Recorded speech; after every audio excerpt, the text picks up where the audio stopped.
Welcome to the AVATA WebEx. The topic of today is the AVATA scheduling board.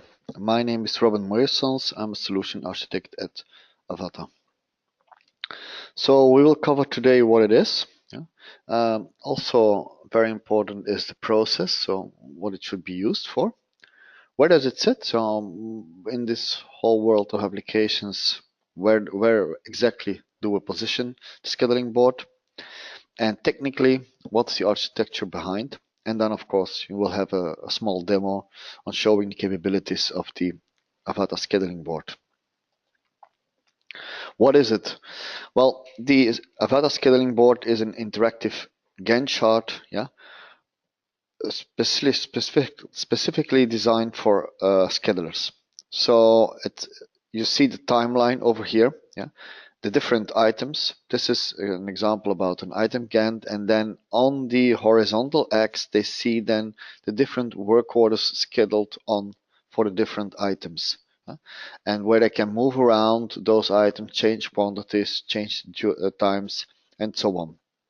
So it's really an interactive tool for the scheduler.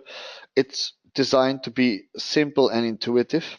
So it's no very high-tech algorithms behind. It's just intuitive manual manipulations with some basic sequencing algorithms behind. We also have some color coding around it, as we will discuss during the demo. There is some functionality regarding supply-demand pegging, which is typically for process industry, where you run an order for a full week, and then you want to see how much has already been assigned to a customer. And of course, it includes shop floor and delivery calendars. And there is also functionality regarding changeover management. So this is really the scheduling board. It's an intuitive scheduling tool for schedulers. So in the full process, where do we use this? Where does this come into play?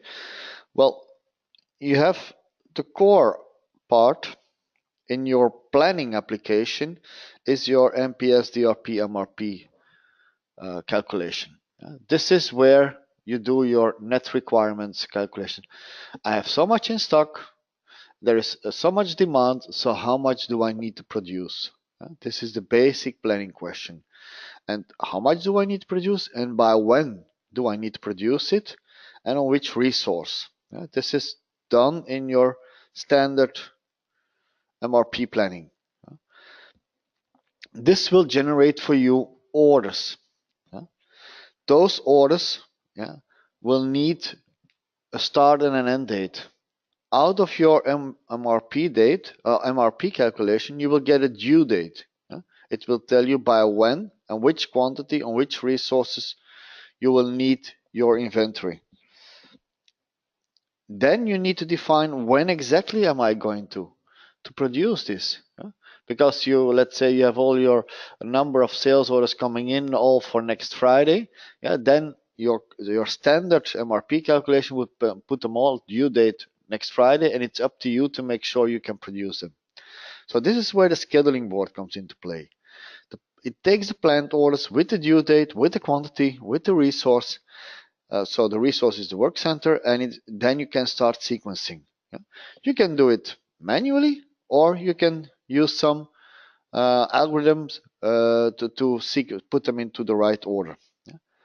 Once you have planned them, then you have your due date, and you have your start date, and you have your end date, and this can go back then in your order management with where you can or fix the order, or firm the order, or release the order. It's however you call it in your business process. But from a logical process, this is where it then gets a start and end date, and it's ready for releasing to the shop floor. So this is really where the process is sitting here.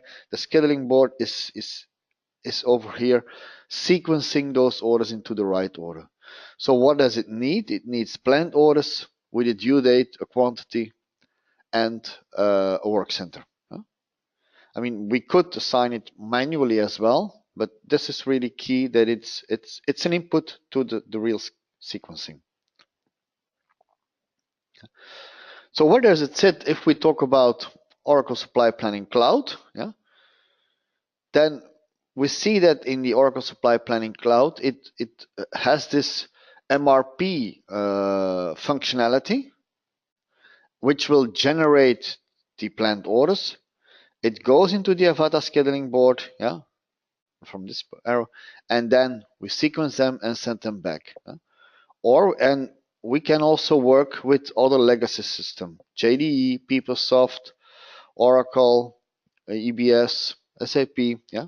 So it's there where it can also pick up information from. So it can hook up to those different tools.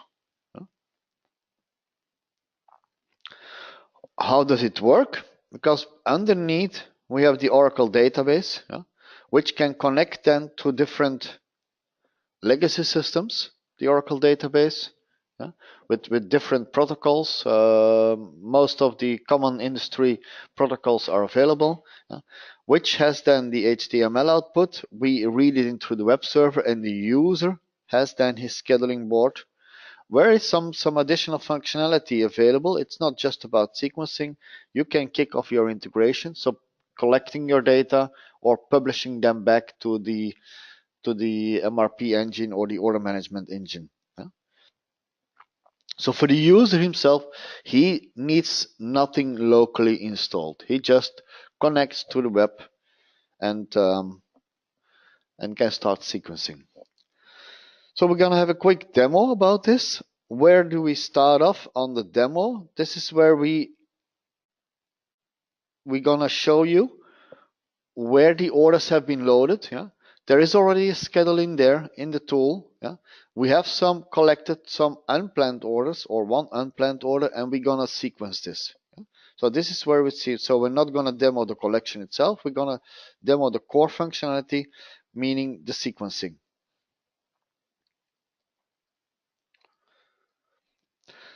So what you see here is then the scheduling board.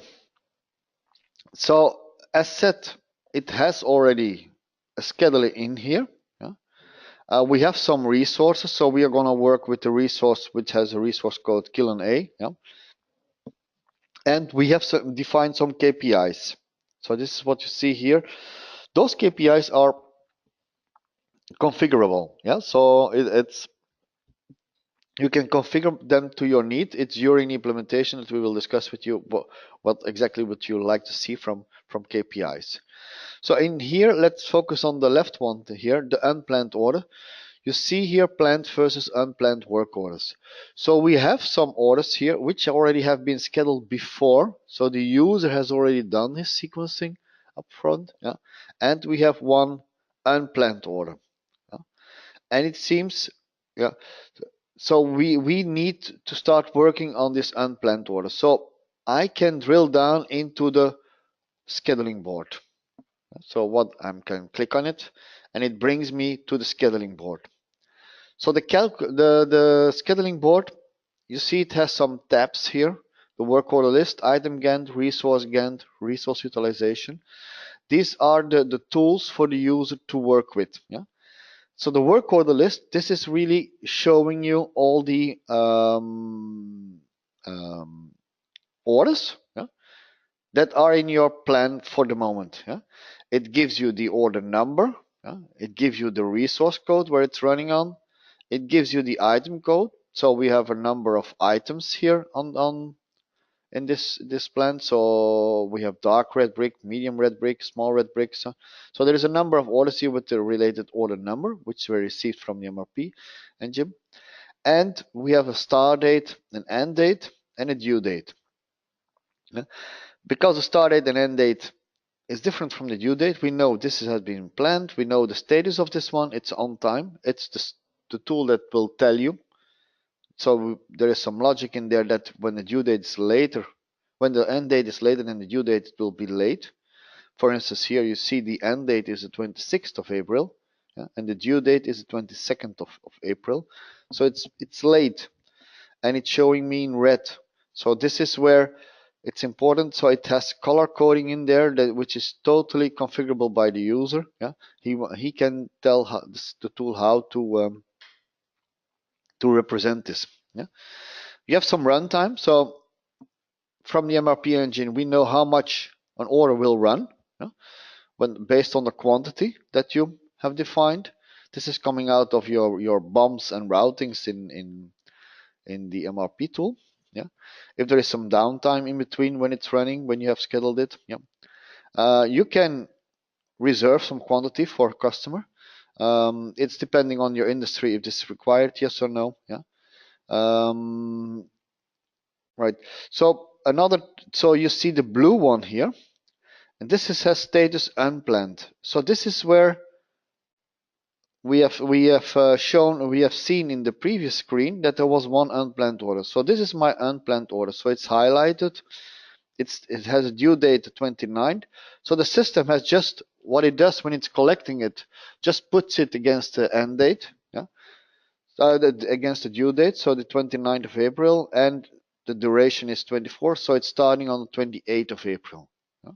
So this is just very straightforward calculation, no constraint, nothing at all. We will see in a moment how this looks like on the schedule. We also have here a dark gray one, which is actually a firm order. So you can also have firm orders. What's important here for a firm order is that when you're going to use the automatic sequencing, that it will not touch the firm orders. So while we are talking about this sequencing, let's have a look at this one. So in the tool itself, you can define, you can start sequencing. You can manually put them into the right sequence, or you can use the sequencing algorithms that are behind.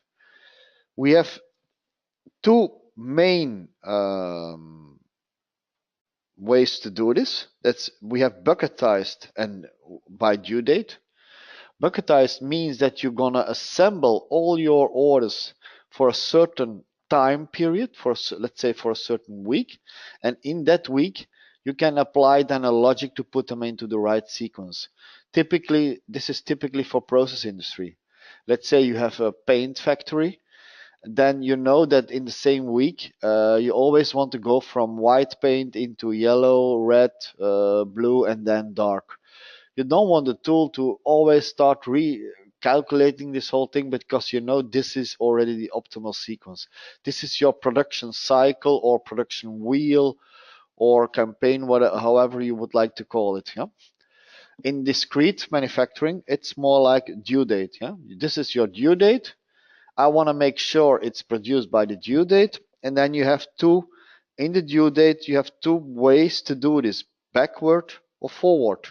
Meaning that backward it's from, as the name is saying, from the end of the schedule to the beginning of the horizon, whereas forward it's filling up from the beginning of the horizon.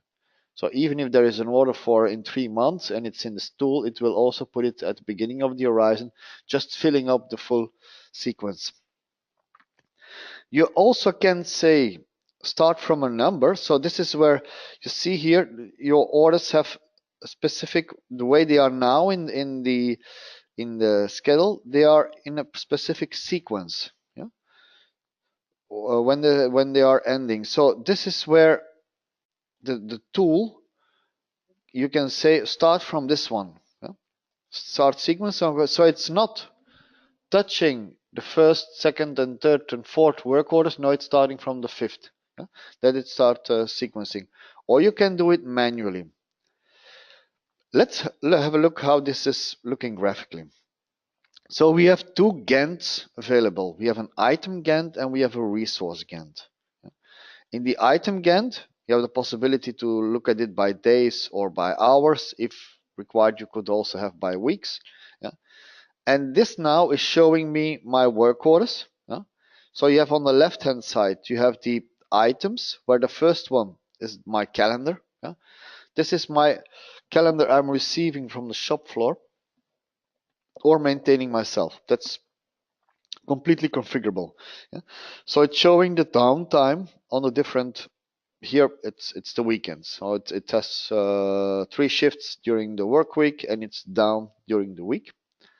down during the weekend, and then you have your items that it's producing for a specific resource. This is my kiln A, so it's producing for those items. The green ones, they have been planned. The purple one here, remember that was our firm order. I can also have a look and see if this is correct. So I see here indeed this is my work order which was firm for that date. Yeah, start date the 17th, end date the 18th. So it's here the 17th till the 18th that it's sitting there, that it's firm. We also have the red ones. Yeah, this is late. Yeah, you remember that we had a late order, and remember that we had an unplanned one with a due date, yeah, on the 29th or on the 28th, on the due date on the 29th, yeah, and it's planning against this due date, so it's just putting it there. Yeah. So this is in the weekend that it's putting it there. So now we can start resequencing this. So as said, we can use the algorithm, or you could see manually if you say I'm gonna just do a manual reshuffling here, see what's possible. So the first challenge, sorry, so the first challenge you're seeing here is you have a late order of 2 days, and you see there is no room space available. So you need to see if you can do something else here. Let me have a look at this one. When this is due, this is due on the 29th. So it's due on the 29th. So actually it can easily move over here. Yeah? So if you move this one here, and we can squeeze this one in. Yeah. And then this one can go, let's start on half tail like this. Yeah? And then we should be fine. Yeah? So I can do apply changes. Yeah? And this is now what's happening here. It's putting it back into, remember that we had the database, so it's reporting it back, and you see now everything, my red one has turned into green. Yeah, my unplanned order is nicely sitting here, and the other one stays here. Yeah. So this is one way that you can start sequencing. It's manually, or you can use the sequencing algorithm. We also have, this is the item Gantt representation. We also have the resource Gantt representation. So this is where you can see, for, let's say, if you have multiple work centers, you can then see multiple work centers in a row, and how they move. You see that this is our unplanned orders, which is sitting here. So this is really where you can see them all at a glance instead of in the item Gantt. It's really up to your business, and actually also on up to how many items you have. You want to see them here. You can also use the resource utilization, and you see here that remember that we had put something over days. So if let me put another day here, 26th, you see then this is where it's sitting. This is this unplanned order that's coming over here. So you see that I have still gaps available. This is also exportable to Excel, so you can have your Excel reporting on resource utilization. So there is some possibility here on how to work with this one. So as a summary, you have a work order list which showing you everything in by work order. Here again, you also have the possibility to play around with your data. You can you can create a chart here as well on your data, where you can do a bar chart and so on. So there's already a lot of possibility. You can download the data as set to Excel or to HTML or XML. You can do some other reporting on it. So this is where it's going to sit then. So you have the item Gantt viewing on a horizontal X by item, resource Gantt viewing on a horizontal X by work center. Yeah? Resource utilization reporting on graphical reporting on your usage. Yeah? Once done, then you can do the publish, yeah, and you can publish your data back into your MRP system. So this is where, and if I go back now to my scheduling main board, you see this one has changed as well, and it has turned into all planned status. Thanks a lot for your attention. I hope it was helpful, and if you have questions, don't hesitate to contact AVATA for more information. Thank you.